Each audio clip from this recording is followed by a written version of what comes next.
નમસ્કાર પાલનપુર આ છે બનાસકાંઠા જિલ્લાનું પાલનપુર અને આ જે રોડ છે એને પાલનપુર આબુ રોડ હાઈવેથી ઓળખવામાં આવે છે।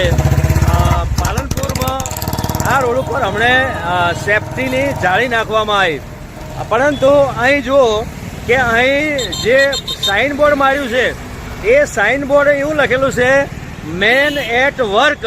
હવે રાત્રિનો સમય હોય અને આ સાઇન બોર્ડ છે એ તો કાળા અક્ષરમાં લખેલું છે અને કાળા અક્ષરમાં લખેલું જે બોર્ડ છે એ રાત્રે જ્યારે વાહનો હોય અમદાવાદ સાઈડથી આવતા હોય તો એમને તો દેખાય નહીં।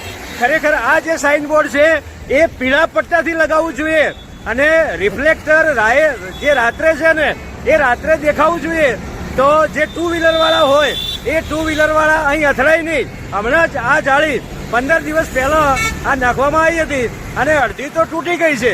તો તૂટી જવાનું કારણ એ છે કે આ સાઈડથી એટલે કે જે અમદાવાદ હાઈવેથી જે ગાડીઓ આવતી હોય એને રાત્રિના સમય દરમિયાન આ જે રિફ્લેક્ટર જો પીળા કલરનું ના હોય તો એને દેખાય જ નહીં અને દેખાય નહીં એટલે સ્વાભાવિક છે આ રિફ્લેક્ટર વારંવાર તૂટી જાય। અને જો ટુ વ્હીલર છે એ ટુ વ્હીલર વરસાદ ચાલુ હોય રાત્રિનો સમય હોય તો એ ટુ વ્હીલરવાળો અહીં અથડાઈ જાય। એટલે જે નેશનલ હાઈવે ઓથોરિટી છે એ નેશનલ હાઈવે ઓથોરિટીની આ ભયંકર બેદરકારી કહેવાય।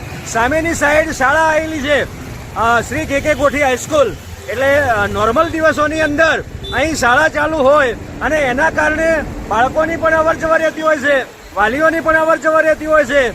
અને જો આવા રિફ્લેક્ટર લગાવેલા હોય તો પાલનપુર હાઈવે ઉપર તો વારંવાર એક્સિડન્ટ થાય છે અને જો અહીં ટ્રાફિક જામ ન થાય એટલા માટે કરોડોના ખર્ચે આ રોડ પહોળો કરવામાં આવ્યો, પરંતુ અહીં તમે સટલિયા જુઓ કે સરકારી સર્કિટ હાઉસ છે એની આજુ